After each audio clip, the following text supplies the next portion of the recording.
방송에서 제공하는 부동산 정보는 투자 판단에 대한 조언입니다.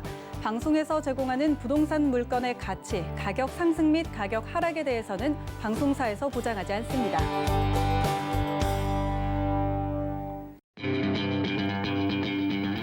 안녕하세요. 황금부동산 투자 황부자 진행의 강주리입니다. 서울 아파트 전셋값이 급등하면서 탈서울 행렬이 가속화되고 있다고 합니다. 전세난에 지친 서울 거주자들이 이 수도권 아파트로 조금씩 옮겨가고 있다는 건데요. 그러면서 경기 지역 아파트 매입 건수가 사상 최고치를 또 기록했다고 합니다. 임대차 보호법이 시행이 된 이후 아무래도 전셋값과 매매 가격이 지속적으로 상승이 좀 예상을 하고 있는 만큼 경기도 아파트 매입은 갈수록 더 늘어날 것으로 분석되고 있다고 하니까 잘 참고해 보시기 바랄게요. 오늘도 황부자와 함께 하시면서 다양한 정보 얻어가 보시고 상담도 나눠보시기 바라겠습니다. 02-3153-2600번, 013-3366-0110번 활짝 열어놓겠습니다. 그리고 또 한 가지 유튜브로도 실시간으로 시청이 가능하십니다. 유튜브에 서울경제TV 실시간을 검색하시면 바로 아래에 실시간 스트리밍을 클릭을 해주시면 되는데요. 이때 보시다가 궁금하신 점은 채팅으로 남겨주시면 저희가 해결 도와드리겠습니다. 많은 참여해 주시기 바라겠습니다. 자, 그럼 오늘도 황부자 힘차게 출발합니다.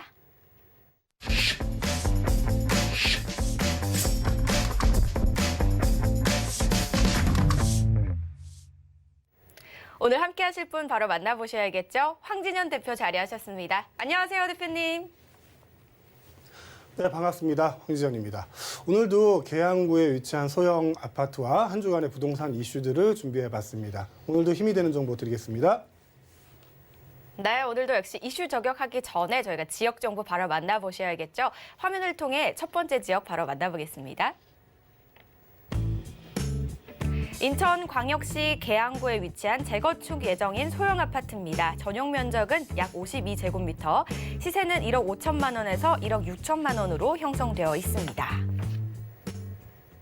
인천광역시 계양구에 위치한 재건축 예정인 소형 아파트입니다. 자, 지역적인 특성과 함께 추천해 주시는 이유 한번 들어볼까요? 네, 계양구 소형 아파트에 대해서 한번 알아보도록 하겠습니다.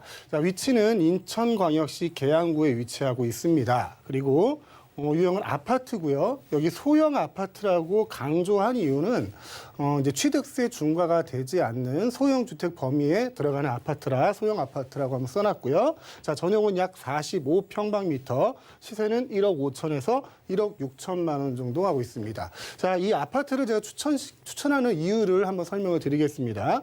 자, 가장 중요한 거는 1번과 2번인데요. 취득세 중과가 안 되는, 그러니까 소유 주택수에 포함이 안 되는 소형 주택 규모라는 겁니다.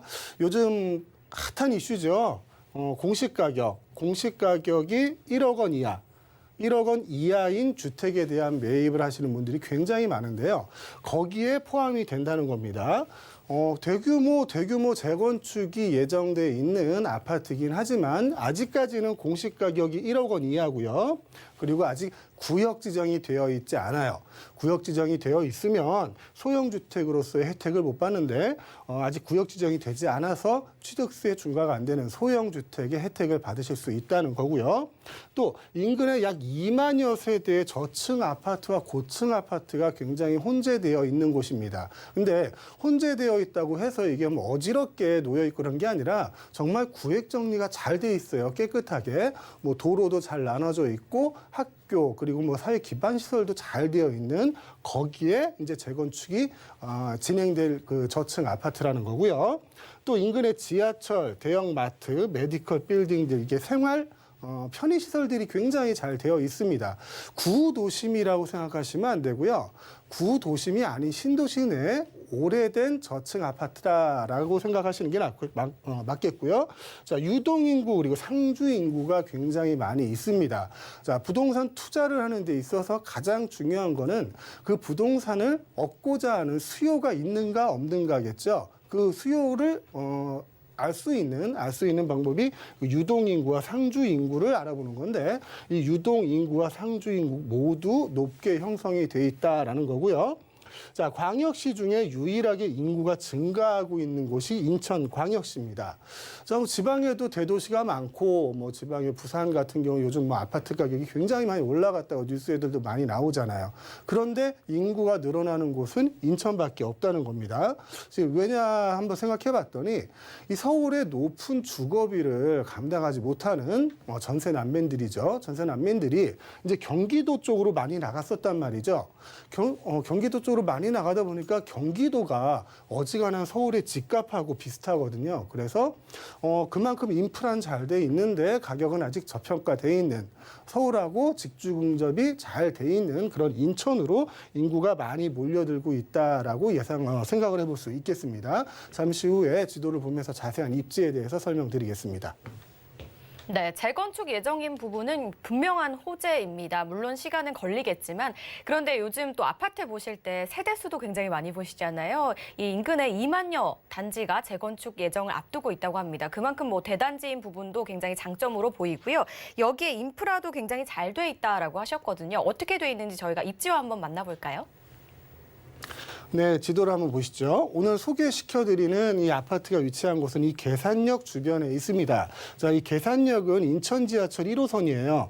1호선인데 위쪽으로 가면 공항철도하고 만나게 됩니다. 자, 공항철도에서 한 정거장이면 여기가 공항입니다. 김포공항. 김포공항에서 이제 서울로 어디든지 이동하실 수가 있겠죠. 환승하셔가지고. 그리고 예정돼 있는 게 인천 지하철 1호선은 김포나 검단 신도시, 김포하고 검단 신도시 쪽으로 연결되는 게 확정이 되어 있습니다. 자, 그리고 인천공항철도를 타고 김포공항을 가셔서 거의 환승을 하셨는데 지금 9호선 연장 사업이죠. 9호선 연장 사업.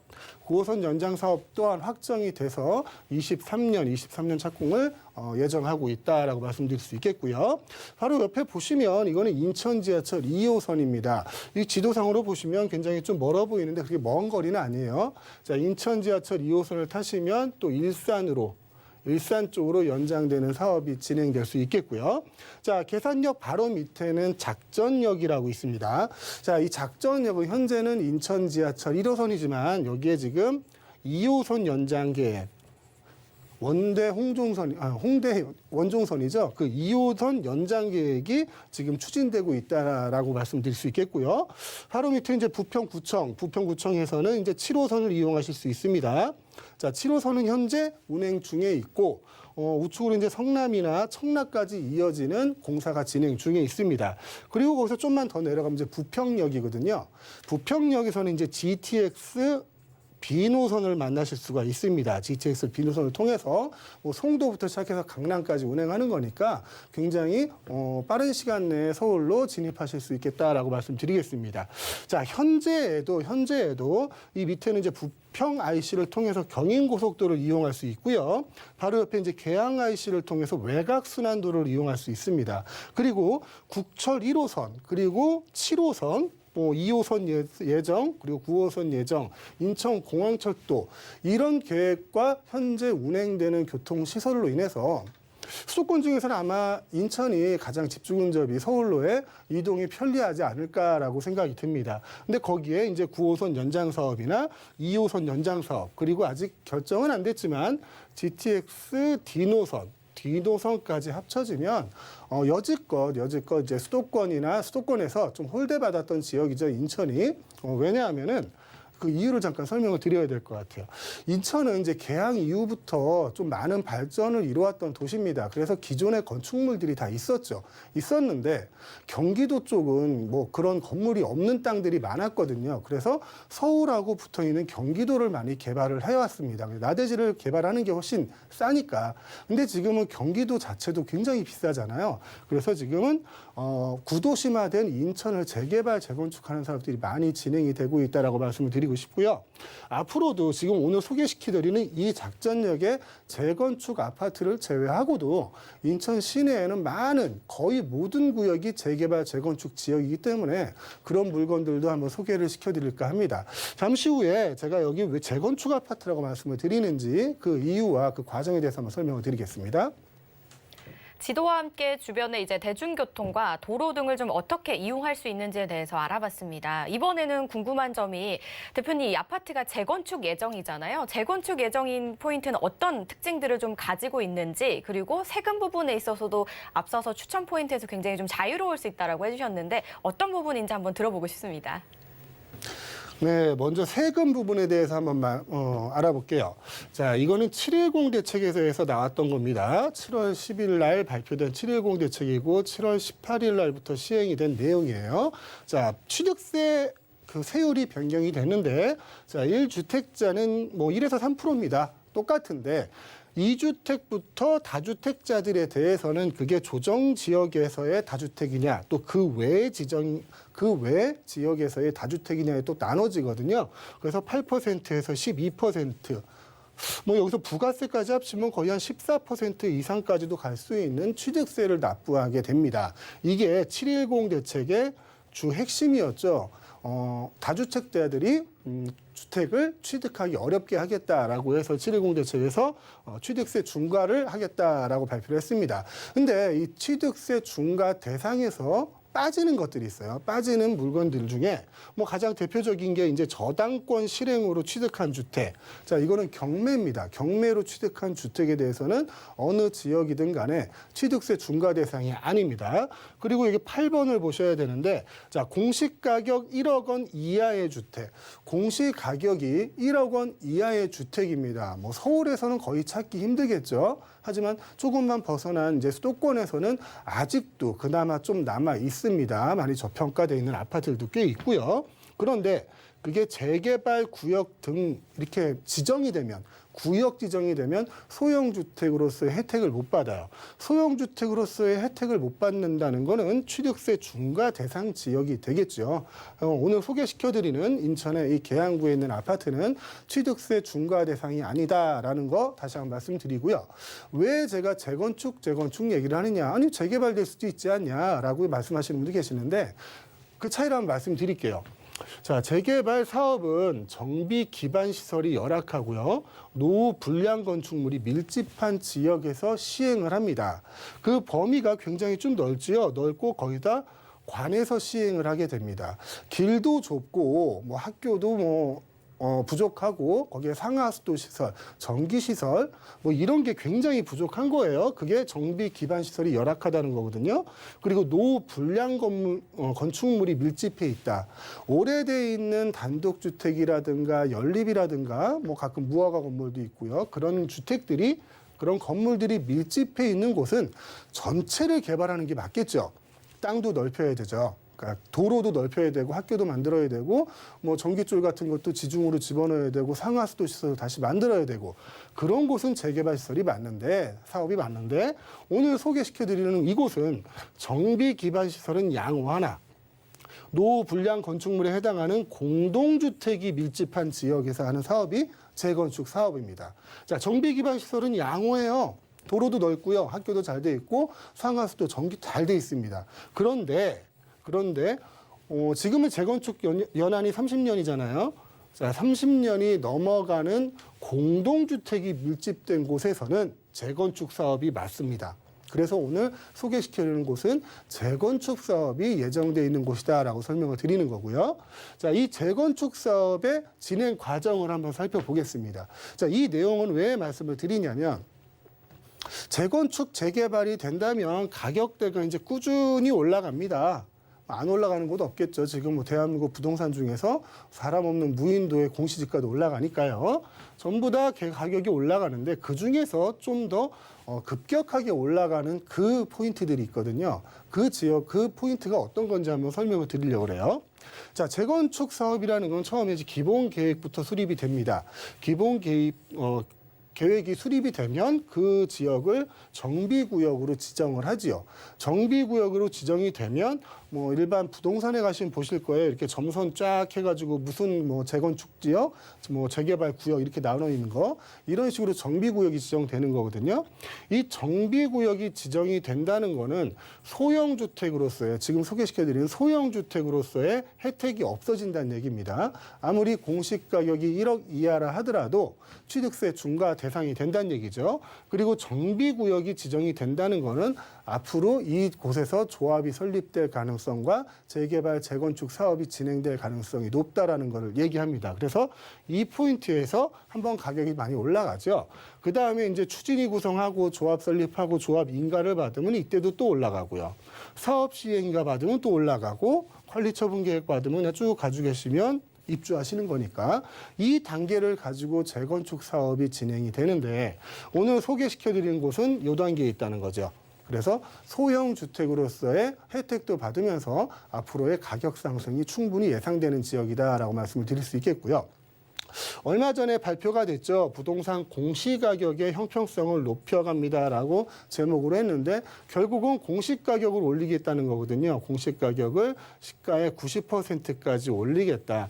자, 공시가격을 올린다는 거는 부동산을 소유하고 있는 분들이나 뭐 건강보험을 가입하고 있는 분들 자체도 굉장하게 밀접한 부분이에요. 근데 오늘 소개시켜드리는 이 아파트에 대한 공시가격을 올린다는 거는 소형주택이 이제 안 된다는 얘기겠죠.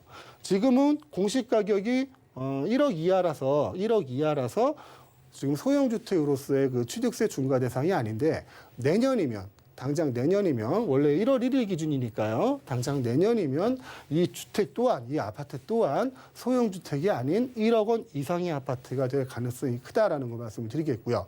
또 하나 이게 좀 중요한 부분인데 자, 재건축 조합원 실거주 2년. 자, 6.17 대책 때 나왔던 얘기입니다. 6.17 대책 때 나왔어요. 어느 분이 전화를 하셨습니다. 상담 전화를 하셨는데 다짜고짜 그러시는 거예요.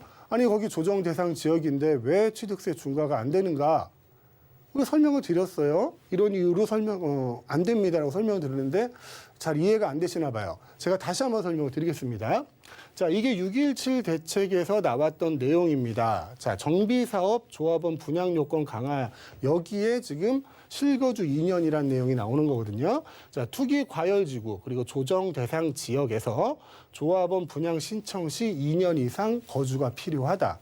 자, 적게는 투기 과열 지구지만 조정 대상 지역까지 포함됐으니까 모든 규제 지역은 재건축 사업을 할 때 2년 이상 실거주를 해야 한다는 게 6.17 대책에서 나온 얘기입니다. 자, 근데 이거는 대책이죠. 말 그대로 이건 법률이 아닙니다. 대책이에요. 이게 효력을 발휘하려면은 법이 바뀌어야 됩니다. 법이 바뀌어야 될 점이 이게 도정법이라는 게 있어요. 도시 및 주거환경 정비법이라는 게 있습니다. 자, 이 법이 바뀌어야 실거주 2년이 현실화되는 거거든요. 근데 이게 9월 10일 날 이제 개정안 올라온 게 있습니다.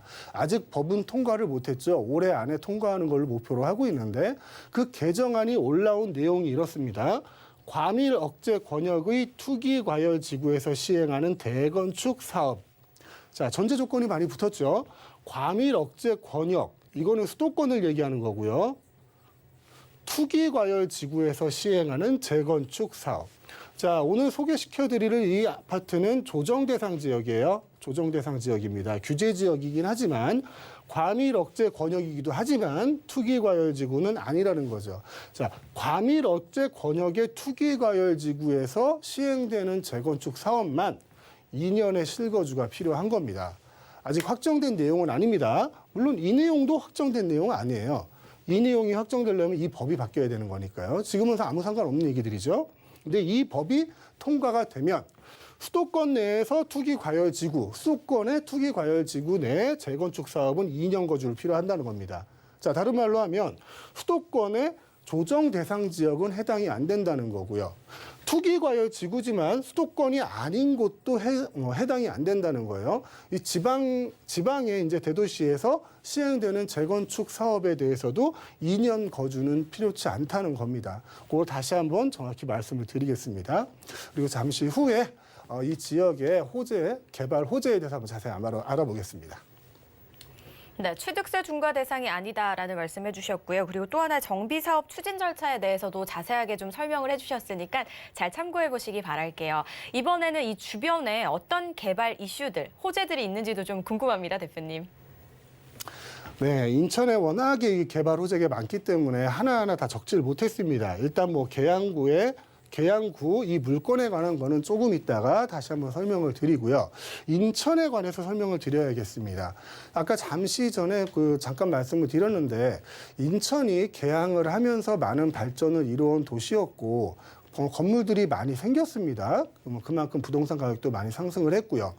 그래서 이제 서울의 주변한 다른 경기도권보다는 좀 저평가된 면이 굉장히 많아요. 그래서 구도심 자체로 남아있던 곳이 굉장히 많습니다.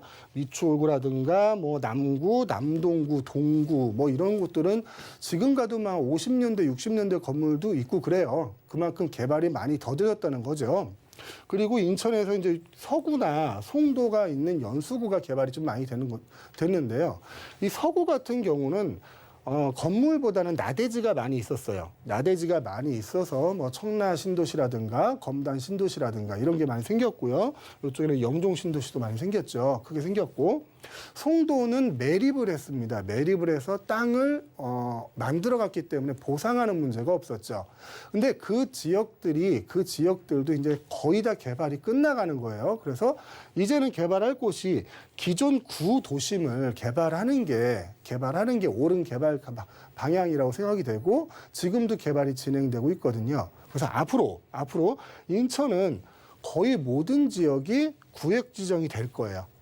지금도 지도상에 보면 거의 모든 지역이 뭐 재개발, 재건축, 주거 환비 뭐 등등등으로 개발 지역으로 구역 지정이 돼 있습니다.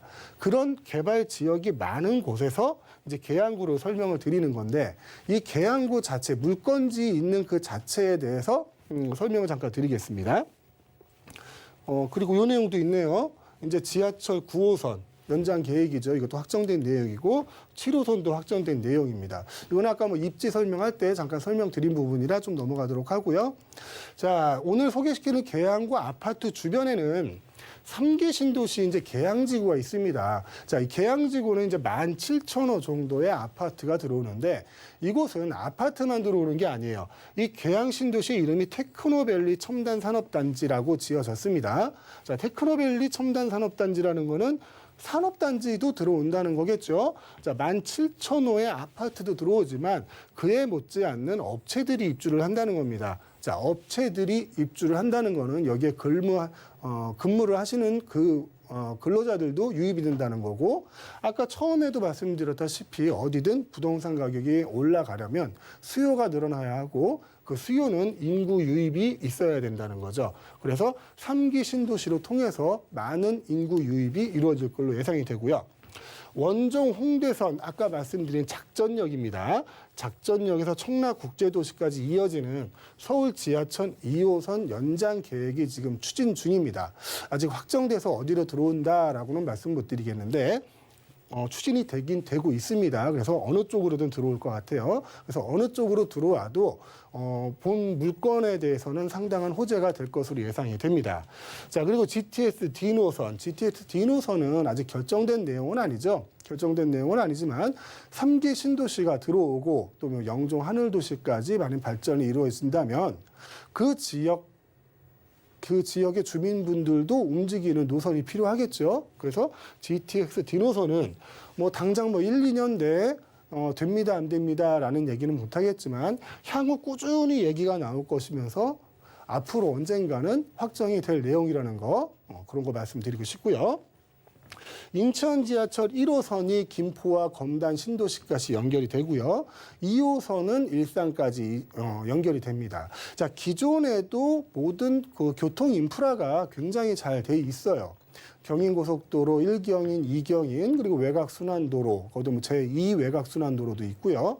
거기에 뭐 7호선도 이용할 수 있고, 공항철도도 이용할 수 있습니다. 현재에도 서울 쪽으로 접근하기가 굉장히 좋은 조건을 가지고 있는데 이러한 개발 호재들로 인해서 그곳에 많은 인구 유입이 다시 이루어질 것이고 거기에 교통까지 더 좋아질 것이다라는 얘기는 앞으로 이 지역의 부동산의 가격이 상승할 수 있는 가능성이 굉장히 높다라고 말씀을 드리고 싶네요. 오늘 그 개발 호재까지 한번 알아봤습니다.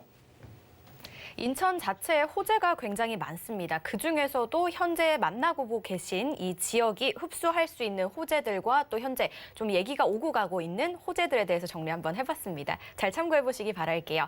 투자 전략은 좀 어떻게 세워볼까요? 네, 현재는 1억 5천에서 1억 6천만 원 정도의 가격이 형성이 돼 있습니다. 제가 이 물건을 가지고 지금 한 3주 정도 방송을 하고 있는데 가격 변동이 굉장히 큽니다. 하루에도 뭐 가격 변동이 많이 움직이니까 일단은 한 1억 5천에서 1억 6천 정도의 형성이 돼 있다는 거 말씀드리겠고요. 자, 임대 금액은 전세가 1억에서 1억 1천만 원, 그래서 실투자금이 4천에서 6천만 원까지 요 정도 투자하시면 재건축 아파트를 투자를 하실 수 있을 것 같습니다. 자, 월세는 1,000에서 1,000만 원에 월 50만 원 정도 받으실 것으로 예상이 되고요. 대출은 8천만 원 정도로 예상이 됩니다. 그래서 실투자금은 6천에서 7천만 원 정도로 예상할 수 있겠습니다. 시세까지 모두 만나보셨습니다. 요즘 부동산이 워낙 뜨겁다 보니까 시세 변동이 굉장히 좀 자유자재로 움직이는 것 같아요. 이런 부분에 대해서 궁금하신 점은 전화, 문자 주시면 됩니다. 02-3153-2600번, 013-3366-0110번으로 많은 연락 주시기 바라겠습니다. 그리고 저희 방송에서 제공하는 정보는 투자 판단에 대한 조언일 뿐 해당 부동산의 가치와 수익률을 보장하지 않습니다. 방금 전에 만나보신 지역 다시 한번 정리해 드릴게요.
네, 저희는 계속해서 황진현 대표와 함께합니다. 이번 시간은 이슈 저격 시간인데요. 첫 번째 이슈 바로 만나보시죠.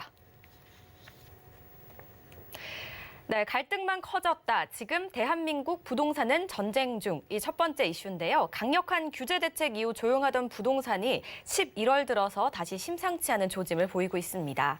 정부가 7.10 부동산 대책 등 강력한 규제 대책을 내놓은 8월 이후 10주 연속 변화가 없던 서울 주간 상승률이 11월 들어서 다시 상승폭이 커졌습니다. 특히 경기와 인천의 오름세가 좀 두드러지고 있는데요. 가을 이사철 급등한 전셋값이 집값을 자극하고 있다는 분석입니다. 네, 첫 번째 이슈는 아무래도 좀 강력한 규제 정책에 대한 이야기 같아요. 앞서서 발표됐던 7.10 부동산 대책은 굉장히 좀 강력한 대책 중에 하나였거든요. 근데 그럼에도 불구하고 부동산 시장은 계속해서 좀 움직임이 보이고 있는 것 같아요. 근데 이 반복이 조금 여러 번 되고 있는 것 같은 그런 느낌이거든요. 네, 이제 뭐 대책이 나왔습니다. 앞으로 이렇게 될 겁니다라고 얘기하기도 좀 민망할 정도로 너무 많이 나왔죠. 평균적으로 한 2달에 한 번 정도는 나온 것 같아요. 근데 이 정부 대책이라는 거는 짧으면 5년, 길면 한 10년 정도를 가지고 장기간 계획을 가지고 투자를 하게끔 아니면 경제 활동을 하게끔 만들어 주는 게 그게 정부 대책이라고 봐야 되는데 좀 심하게 얘기하면 이거는 뭐 그냥 제목만 던져놓고 그 뒤에 자꾸 땜빵하고 이런 식으로 가니까 그 대책에 대한 실효도 별로 없어지고요. 얼마 전에는 기억나는 게 그 대통령님이 신년 회담에서 부동산 가격은 꼭 잡겠다. 부동산 투기와의 전쟁을 선포한다라고 말씀을 하셨는데 이게 혹시 앵커님 아십니까? 투기하고 투자의 차이를? 네, 사실 제가 방금 여쭤보고 싶었거든요. 도대체 투기와 투자의 차이는 뭔가요, 대표님? 이러려고 했는데 한 끗 차이인 것 같기는 한데요. 투기면은 아무래도 좀 많은 일확천금을 노리고 하는 게 투기가 아닐까라는 생각이 드는데요. 어떻게 좀 잘 짚었나요? 다른 차이가 좀 있을까요? 비슷한데 네네네. 저도 잘 몰라서 네. 사전을 한번 찾아봤습니다. 예. 투기라고 치면 이렇게 나와요. 짧은 시간에 특별한 노력 없이 큰 금액을 버는 것. 아. 이게 투기라고 나옵니다. 예. 그러니까 짧은 시간에 특별한 노력 없이 버는 건 투기인데 부동산은 짧은 시간 내에 큰 금액을 벌기는 힘들거든요. 쉽지 않죠. 예, 그렇죠. 그리고 부동산을 뭐 돈을 벌었다고 하면 부동산 투기를 했다고 얘기를 하는데 그러니까 부동산 쪽에서는 투기와 투자의 가장 큰 차이는 네. 정보의 불공정성이 있느냐 없느냐 그 차이입니다. 어디가 개발이 될 것이다라는 그 정보를 불공정하게 받아가지고 먼저 거기에 자본을 투자해서 이득을 얻었다면 그건 투기가 되겠죠. 근데 일반 국민들이 그 불공정한 정보를 받기는 굉장히 힘듭니다. 이 부동산 시장에서 뭐 개발 정보라든가 그런 정보를 받는 그 순서를 따지면 한 10등분을 하면 네. 일반 국민들이나 뭐 말을 하는 저나 네. 받는 정도가 한 6번째, 7번째 될 거예요. 가장 먼저 받을 수 있는 분들은 정책을 위반하는 사람들이겠죠. 정치권에서 그 주변 분들이 제일 먼저 할 거예요. 그렇죠. 그러니까 투기를 한다면은 그 정보에 가장 가까이 있는 그 분들이 투기를 할 텐데 왜 일반 사람들이 생활을 서민에서 중산층으로 올라갈 수 있게끔 할 수 있는 그런 투자의 방법까지 투기로 몰아서 이렇게 못하게 하는지 좀 안타까움을 금할 수 없습니다. 네. 자, 투기는 짧은 시간 안에 노력 없이가 좀 포인트인 것 같습니다. 뭐, 그렇게 얘기를 하니까 저는 좀 잘 이해가 되긴 하는데 우리 시청자분들께서는 이제 아무래도 나라의 정부 정책을 보면서 그렇게 받아들이실지는 잘 모르겠습니다만 이제 이 투기와 투자 뭐 얘기 다음 이어서 해보자면 대책에서 가장 좀 예민한 부분이 세금 문제가 아닐까 싶거든요. 그렇죠. 많은 분들이 뭐 1주택, 2주택이신 분들도 세금 부담이 커지겠지만 특히나 강남 4구에 있는 분들도 좀 세금이 더 많이 나오실 거 아니에요. 이러면 기존의 다주택자 분들 또는 강남 4구에 있는 다주택자 분들이 좀 버틸 수 있을까요? 어떨까요? 어마어마하게 올라갈 겁니다. 네. 그분들이 뭐 원래 돈이 있으신 분들이 투자를 하신 분도 있고요. 그분들 말고 대부분의 분들은 그냥 거기 사신 분들이거든요. 그런 분들도 계시죠. 예. 그 예전에 한 80년대에 한 뭐 1억도 안 되는 그런 금액으로 아파트를 사서 네. 그냥 거기서 사신 적밖에 없어요. 그리고 한 30년이 지났더니 지금 20억, 30억이 한답니다. 저번 시간에 잠깐 말씀드린 것 같은데 네.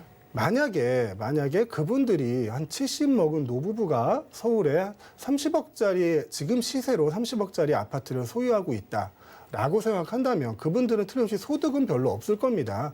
그 집값이 올라가는 만큼 소득이 늘어나는 건 아니니까요. 근데 그분들이 올해 내는 종합부동산세가 2천만 원이고요. 2025년에는 그분들 9천만 원 내셔야 됩니다. 네. 세금 내려고 집을 파셔야 된다는 얘기죠. 예.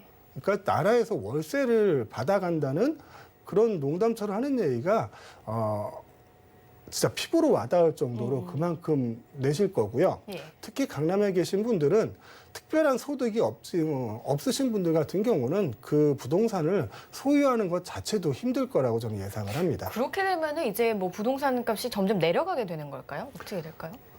내려간다고 보기는 힘들겠죠. 누군가 그 집을 다시 소유를 할 것이고 네. 소유하는데 내가 보유하는데 들어가는 비용들은 계속 늘어나기 때문에 그 비용 자체를 임차인한테 전가를 하게 될 것이고 다음 매수인한테 전가를 하게 될 거예요. 이거는 우리가 역사적으로 봐와서 알잖아요.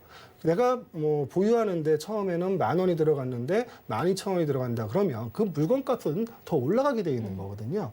그래서 그 집값을 안정시키기 위해서는 그걸 보유하기 위한 부담을 늘려주는 게 아니라 거기에 버금가는 공급을 늘려주면 되는 거거든요. 그러니까 그 방법으로 가야 하는데 지금 정부는 벌써 한 3년 반째죠. 오로지 규제만 하고 있거든요. 공급은 안 늘려주고. 그러니까 지금 비정상적인 부동산 시장이 현상이 만들어지고 비정상적인 거래가 이루어진다라고 저는 생각을 합니다. 그러니까 어떻게 보면 당근과 채찍을 좀 번갈아가면서 줘야 되는데 약간 채찍만 쥐고 있는 뭐 그런 느낌인 그렇죠. 것 같아요.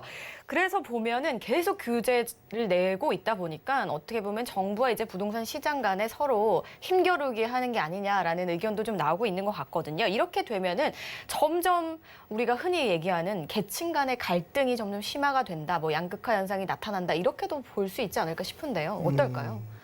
정확한 표현이죠. 정부에서 지금 부동산 대책을 내놓을 때마다 네. 계층 간의 대립이 이루어졌습니다. 점점 심해지는 네. 건가요? 처음에는 네. 이제 다주택자와 무주택자의 대립이 이루어졌죠. 대립이 이루어졌다기보다는 대립하게끔 정책을 만들었죠. 자, 다주택자들에 대해서 그 중에서 가장 피해를 본 사람들이 임대사업자 분들일 거예요.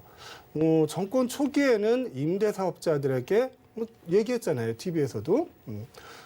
정확한 세금 내시고 밝은 곳으로 나와서 사업을 하시라고 그렇게 얘기를 해서 이제 임대사업자들의 등록 건수가 굉장히 늘어났습니다. 기존에 있던 임대사업자들이 가지고 있는 물건도 늘었지만 정부의 정책이 그러하니 새로 임대사업자를 내서 부동산 투자를 시작하신 분들도 굉장히 많았었죠. 근데 그게 1년 지나서 이제 8.2 대책이죠. 8.2 대책에서는 이제 임대사업자 다주택자들의 대표를 이제 임대사업자로 잡은 거죠. 임대사업자들이 보유하고 있는 그 부동산 때문에 매물 잠긴 현상이 나타나서 부동산 가격이 계속 올라가고 있다라고 이제 거의 마녀사냥식으로 임대사업자를 몰아가기 시작합니다. 기존에 줬던 이제 세금 혜택을 걷어들이는 게 아니라 그걸로도 모자라서 징벌적으로 이제 손해를 입히게 되고요. 예. 임대사업자들이 가지고 있는 물건들 때문에 부동산 가격이 올라간다. 네. 이런 전제로 해서 법률 자체를 소급하기도 했고요. 기존의 국가에서 정책을 내놔서 이런 혜택을 주겠습니다라고 해서 시작한 사업을 국가에서 바로 뒤집어 버린 거예요. 1년 그러면 만에. 어떻게 보면 당했다고 느껴질 수도 있을까요? 대놓고 말은 못해도 네. 대부분 그렇게 느끼지 아. 않을까 싶어요. 그러니까 처음에는 많이들 속상하시겠네요. 예. 다주택자하고 무주택자의 이제 계층 갈등이 이루어졌고 그 다음에는 이제 임대인하고 임차인하고의 이제 갈등이 이루어집니다. 임대차 3법이 통과되면서 이제 본격적으로 나왔는데 자 임대인에 대해서는 대부분 이제 자본가다 이 사람은 이 사람은 자산가고 임차인을 착취해서 임차인한테 돈을 더 받아서 이익을 얻는다라는 그런 프레임을 씌웠죠. 그러니까 매도가 되는 거네요. 그렇죠. 네. 그리고 임차인은 대부분 이 사람은 착하고 열심히 사는데 현재 돈이 없어서 지금 임차를 살고 있고 임대인한테 갈취를 당하고 있다. 뭐 이런 식으로 프레임을 씌워갔어요. 그래서 임대인과 임차인이 싸우게 만들고 서로 공존하지 못하게 만드는 그런 식으로의 갈등이 이루어지게 된 거죠. 근데 임대인이 다 자산가는 아니거든요. 그리고 임대인이 다 나쁜 사람 아닙니다. 임차인이 다 착하지도 않고요. 네. 근데 임대인과 임차인을 그런 이미지를 만들어 놓은 거죠. 자, 그 다음에 이제 나온 거는 이제 계층 간의 갈등이 나와요. 네. 뭐 신혼부부, 청년, 그리고 40대, 50대 가장들.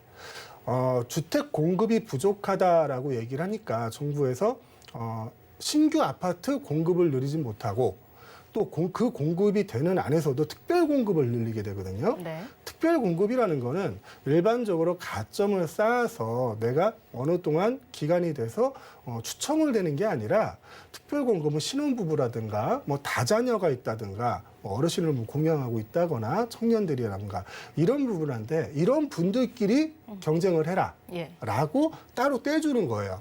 그러니까 그 특별 공급분이 늘어난다는 거는 정상적으로 뭐 청약저축을 들어서 뭐 20년, 30년 가점을 쌓아온 40대나 50대들의 일반 분양분이 줄어든다는 얘기입니다.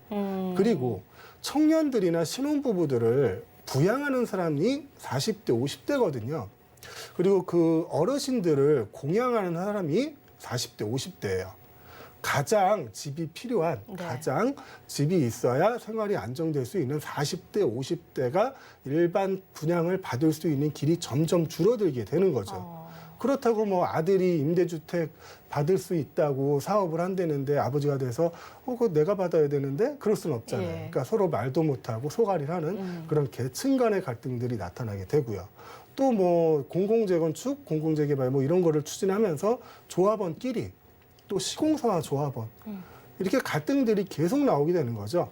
대책이 나올 때마다 서로 득을 보는 쪽과 실을 보는 쪽은 틀림없이 있을 수 있습니다. 하지만 그거를 대결하는 구도로 계속 만들어가는 건 옳지 않다라는 생각이 듭니다. 예, 이게 단순히 뭐 다주택자들만 잡는 게 아니라 정말 우리 실생활의 실수요자들 직접 집이 필요한, 거주지가 필요한 그분들에게도 좀 절망적으로 다가올 수도 있다라는 그런 생각이 좀 들었습니다. 아니나 다를까 현재 계속해서 집값은 고공행진이고 전세난이 이어지고 있다라는 이야기가 있어서 저희가 기사 한 가지 더 준비했습니다. 바로 만나보시죠.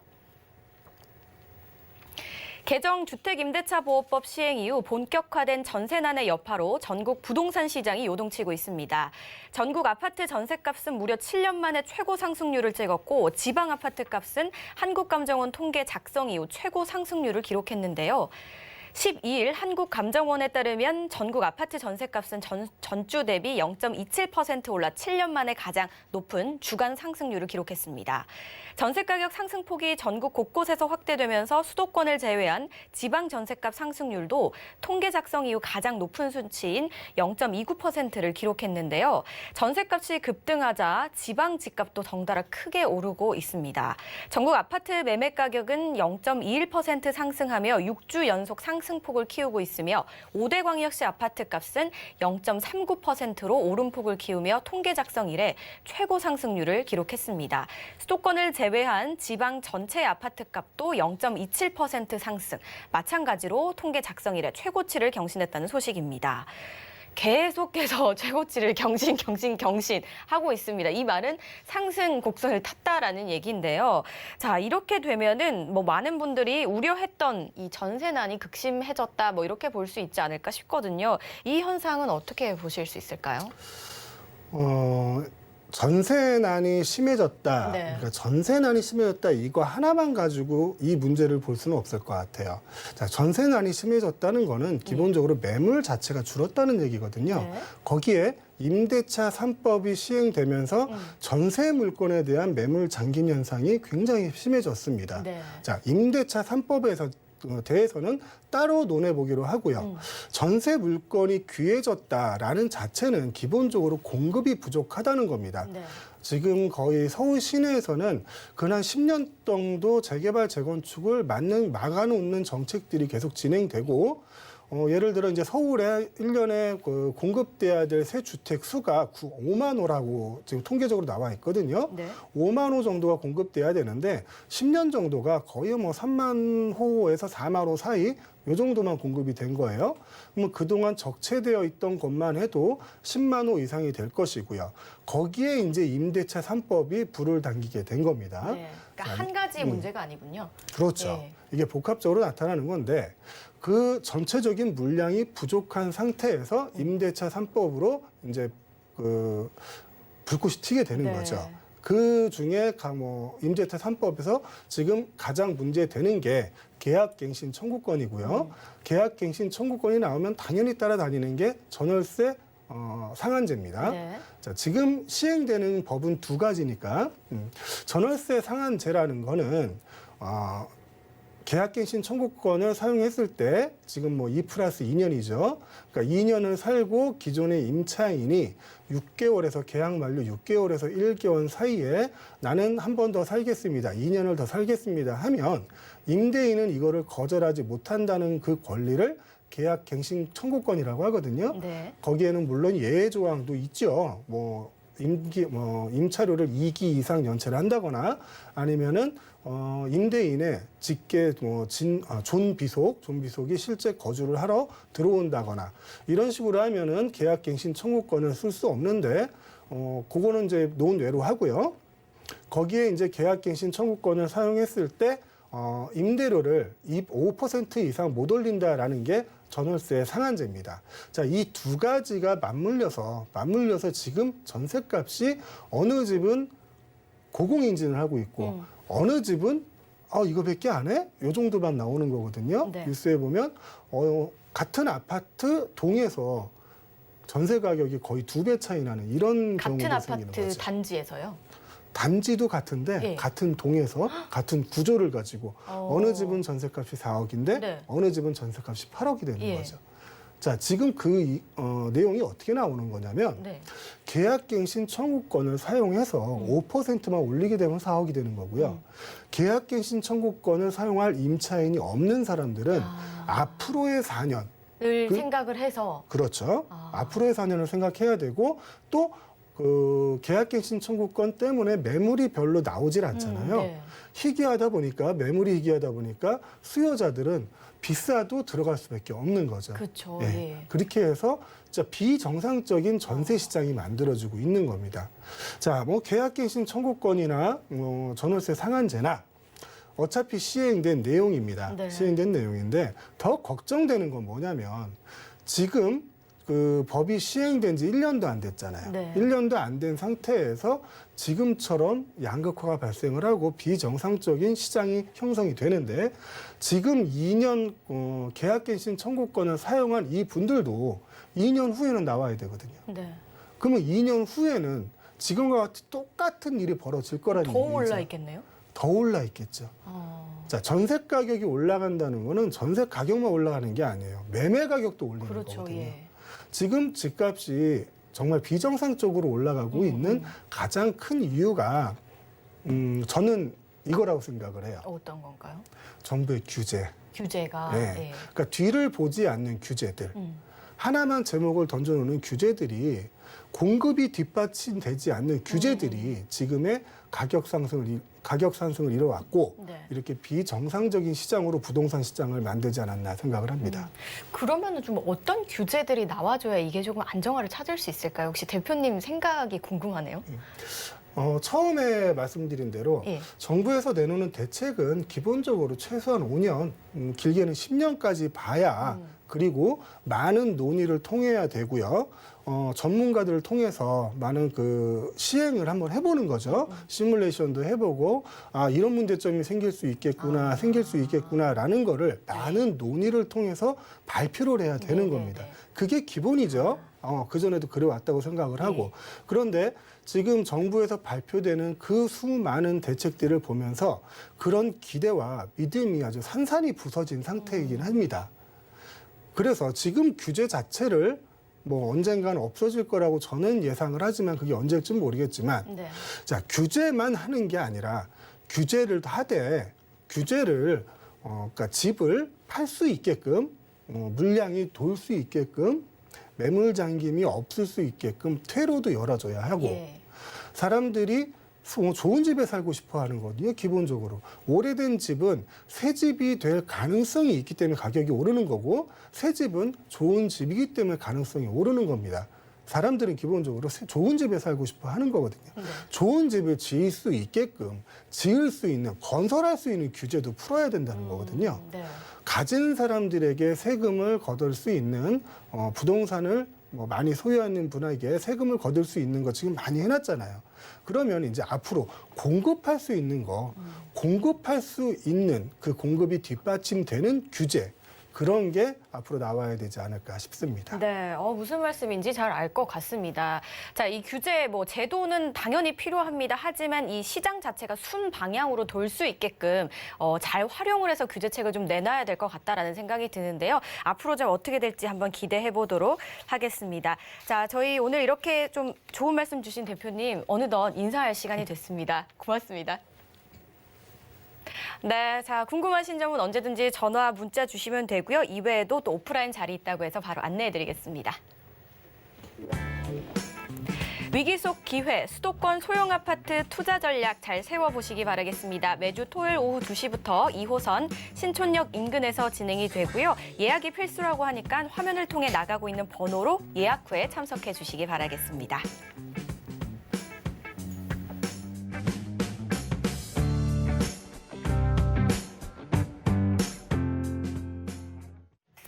저희 방송에서 제공하는 정보는 투자 판단에 대한 조언일 뿐 해당 부동산의 가치와 수익률을 보장하지 않는다는 점 기억해 주시기 바라겠습니다. 방송 끝난 이후에도 서울경제TV 홈페이지와 네이버 TV에서 언제든지 다시 보기 가능하시고요. 전화, 문자 상담도 열려 있으니까요. 많은 연락 주시기 바라겠습니다. 저희가 준비한 소식은 여기까지입니다. 시청해주신 여러분 고맙습니다.